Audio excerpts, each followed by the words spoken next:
호산나 찬양대가 또 섬기도록 하겠습니다. 새벽 행진을 또 부흥의 집회로 빠지지 않고 또 이렇게 열심히 참여하신 여러분을 축복합니다. 우리 주님이 다 출석 부르시고 그리고 기억하시고 하나님 그때마다 놀라운 은혜로 함께 하실 줄로 믿습니다. 우리는 지금 십자가에서 하신 예수님의 말씀들을 묵상하는 중에 있습니다.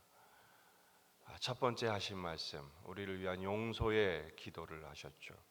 두 번째는 한편 강도에게 구원과 낙원을 약속하시고, 또 어제까지 묵상한 것, 여자여 보소서 아들이니다 보라 내 어머니라.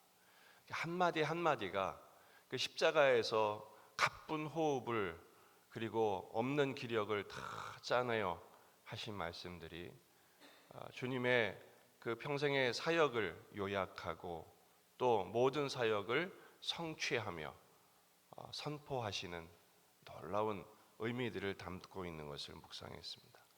오늘은 네 번째 말씀, 엘리 엘리 라마 사박다니.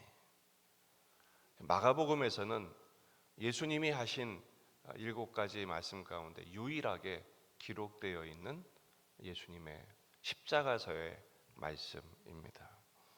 첫 번째부터 세 번째 말씀이 예수님의 생애와 사역을 요약하는 말씀이라면 네 번째부터는 예수님 자신과 관련된 말씀들이에요. 특별히 이 엘리 엘리 라마 사박다니는 너무나도 유명한 말씀이죠. 이것은 히브리어와 아람어가 섞여 있어요. 원래는 엘로이 엘로이 나의 하나님 나의 하나님이란 뜻이고요. 뒤에 있는 우리가 알고 있는 라마 사박다니는 레마 사박다이라는 아람어가 이렇게 번역이 된 거예요. 이 말씀은 예수님이 갑자기 즉흥적으로 외치신 말씀이 아닙니다. 크게 소리 지르시면서 하신 말씀은 시편 22편 1절 말씀을 인용한 거예요. 예수님은 시편을 많이 사랑하셨어요. 시편을 지금 선포하신 것입니다. 내 하나님이여 내 하나님이여 어찌 나를 버리셨나이까. 어찌 나를 멀리하여 돕지 아니하시오며 내 신음소리를 듣지 아니하시나이까. 내 하나님 어찌 나를 버리시나이까.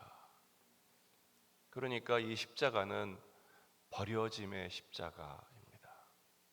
예수님은 버림을 당하신 것입니다. 가깝게는 제자들에게 버려지셨고 또 유대인들에게 버려지셨고 로마 군병 빌라도 그 당시의 모든 사람들에게 주님은 버림을 당하셨습니다. 그러나 가장 결정적인 주님의 고통, 버려짐의 그 고통의 절정은 뭐냐? 아버지께 버림을 당하신 거예요. 오죽하면 다른 병행 구절을 보면 해가 빛을 잃었다고 그랬어요. 갑자기 그 가장 밝아야 할, 가장 높아야 할 그 해가 뜨는 시간에 해가 빛을 잃고 검은 구름이 가려버립니다. 왜냐하면 아버지께서도 고개를 돌리셨기 때문입니다. 아버지와 아드님과의 관계는 제가 여러 번 설명드렸습니다만 독특한 아드님의 그 관계였기 때문에 다들 아도나이 하나님을 무서워서 하나님의 이름조차 부르지 못할 그때 예수님은 아빠 아버지라고 부르실 겁니다. 그런 관계였어요. 그런데 그 아버지께 버림을 당하셨으니 사실 예수님께서 그날 전날 저녁에 땀방울이 핏방울이 되도록 부르짖으셨던 기도에는 그 육체의 고통 때문이 있었지만 가장 큰 고통은 그 아버지께 버려질 것에 대한 고통으로 인하여 몸부림을 치셨던 것입니다. 바로 그 순간이 다가온 거죠. 아무 힘도 없을 그 시간에 주님은 온 몸의 기력을 짜내어 큰 소리로 외치십니다. 엘리 엘리 라마 사박다니. 어떤 분들은 이 장면에 대하여 메시아의 수치의 장면이라고 폄하하기도 합니다.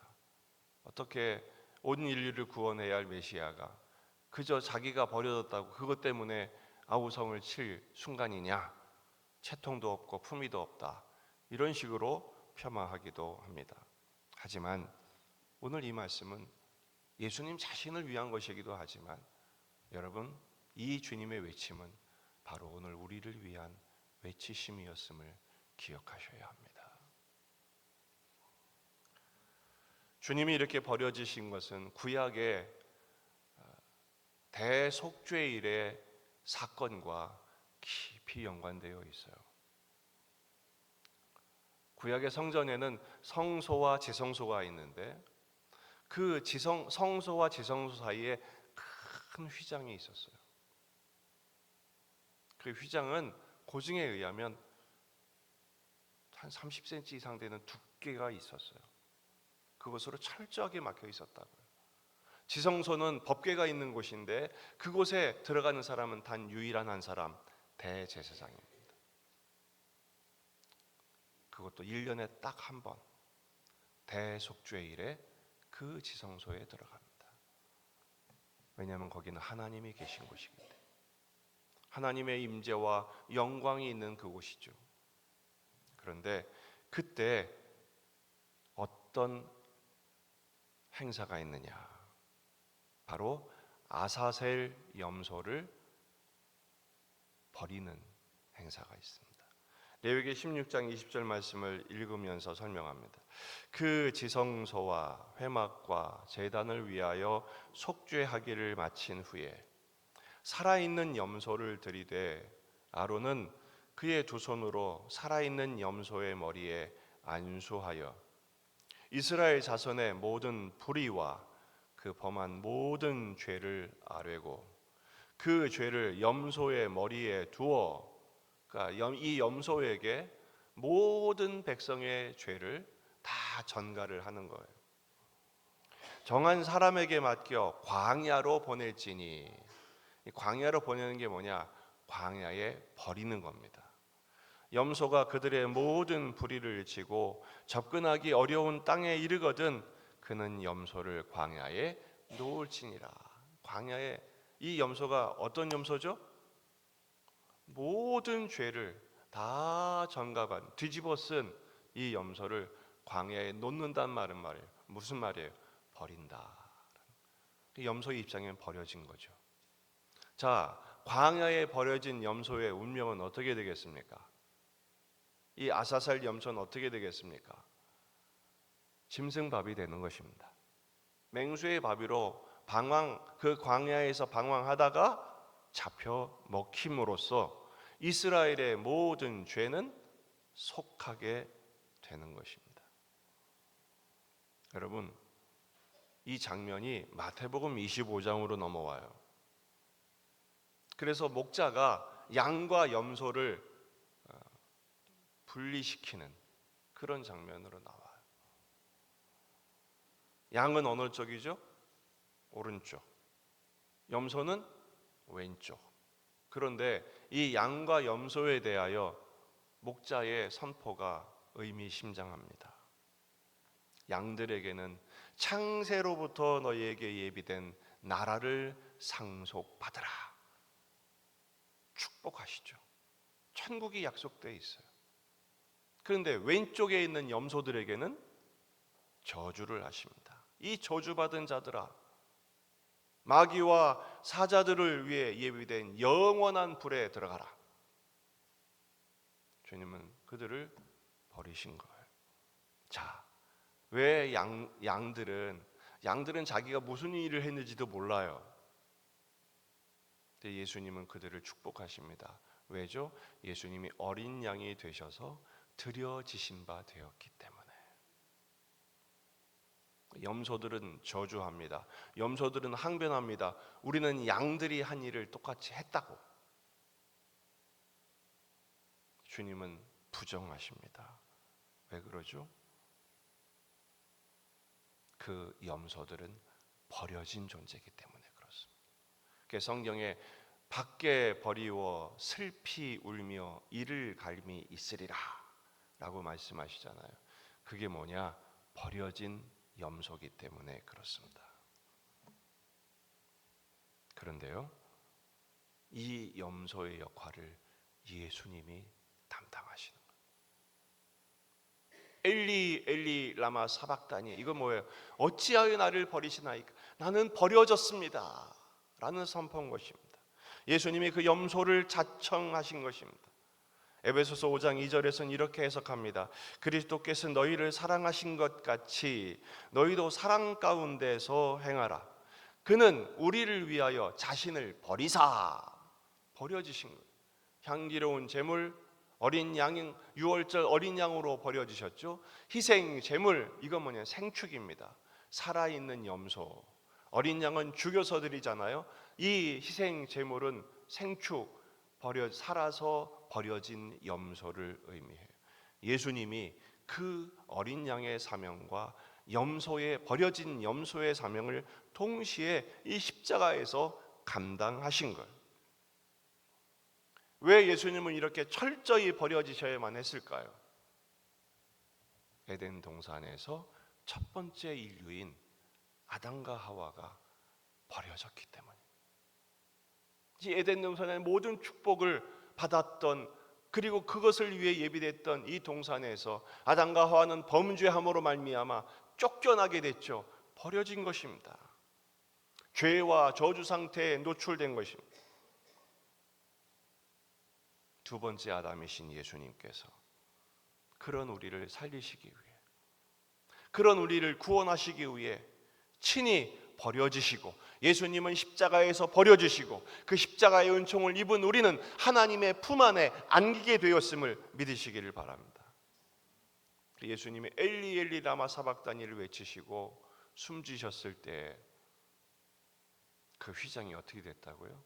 오늘 38절 말씀, 성소 휘장이 위로부터 아래까지 찢어져 둘이 되니라. 아까 말씀드렸죠. 이 휘장은요, 얼마나 두껍고 단단한지 사람의 힘으로서는 찢을 수 없어요. 위로부터 아래까지 하나님이 찢어버리신 것. 왜 그렇습니까? 예수님이 버려지시는 십자가의 은총 때문에 이것이 찢어진 것. 그래서 주님 말씀하죠. 내가 곧 뭐다? 길이다. 아버지께로 가는 길을 열어놓으신 거예요.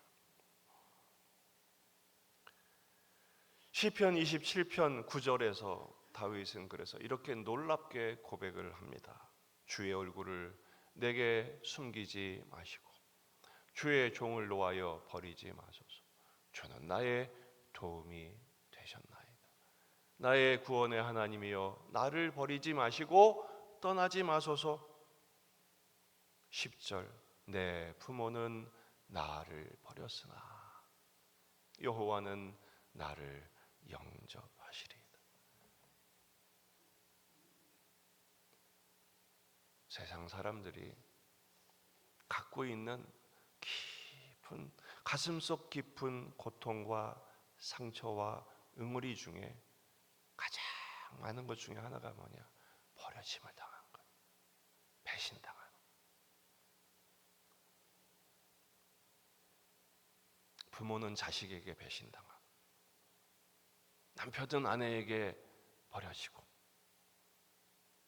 자식도 부모에게 버림당하고, 그토록 믿었던 친구에게 털리고, 온 세상 사람들이 나를 등치려고 덤비고, 이런 상황에서 우리는 눈물 흘리지 않을 때가 않을 수가 없는 거예요. 수많은 눈물들, 수많은 고통들. 여러분, 그럴 때가 있으십니까? 그렇다면 바로 그 순간이 어제 김민호 목사님을 주신 말씀 중에 중요한 게 있어요. 그것이 은혜라는 것입니다. 왜 그렇습니까? 사람들에게 버려짐을 당함을 통해서 나보다 먼저 버려짐을 당하신, 그 버려진 나를 위하여 십자가의 고통을 감내하신 주님의 사랑 때문에 우리는 하나님의 사랑 안에 들어온 존재가 되었음을 믿으시기를 바랍니다. 찬송가 394장에 이런 찬양이 있어요. 이 세상의 친구들 나를 버려도 나를 사랑하느니 예수뿐일세. 예수 내 친구 날 버리지 않아. 온 천지 온 세상은 변해도 날 버리지 않네. 사람이 친구를 위해 목숨을 버리면 이보다 큰 사랑은 없나니 예수님이 그 사랑을 십자가에서 실행해 주신 것입니다. 여러분, 이 말씀의 결론은 이것입니다. 시편 23편 4절 같이 읽습니다. 시편 23편 4절. 이것은 없어요. 읽어보십시다. 한번 성경을 찾아보십시다. 시편 23편 이거 찾아 읽고 마치도록 하겠습니다. 이거는 제가 일부러 넣지를 않았어요. 우리가 찾아서 오늘 좀 종일토록 암송하고 묵상하고 실천하기 위해서 그런 겁니다. 시편 23편 4절 같이 읽습니다. 시작. 내가 사망의 음침한 골짜기로 다닐지라도 해를 두려워하지 않을 것은 주께서 나와 함께 하심이라. 할렐루야. 바로 이겁니다. 주께서 나와 함께 하시며 내가 사망의 음침한 골짜기로 다닐지라도. 아사셀 염소는 사망의 음침한 골짜기로 다니다가 잡혀 먹었지만 오히려 십자가에서 잡혀 먹히신 예수님의 그 사랑, 버려짐의 십자가의 사랑 때문에 나는 사망의 음침한 골짜기로 다닐지라도 질병 때문에, 궁핍 때문에, 결핍 때문에, 갈증 때문에, 인생의 문제 때문에 사망의 음침한 골짜기로 다닐지라도 내가 두려워하지 않는 이유는 주님이 우리와 함께 하시기 때문입니다. 그 십자가의 주님이, 부활하신 주님이 오늘도 우리와 항상 함께 계심을 믿으시기 바랍니다. 어디를 가든지 무엇을 하든지 주님은 우리와 함께 하십니다. 세상은 날 다 버려도 주님은 나와 함께 하십니다. 이 믿음 붙들고 오늘을 살아내십시오. 오늘을 승리하시는 저와 여러분이 되기를 주의 이름으로 축원합니다. 함께 우리 찬양합니다.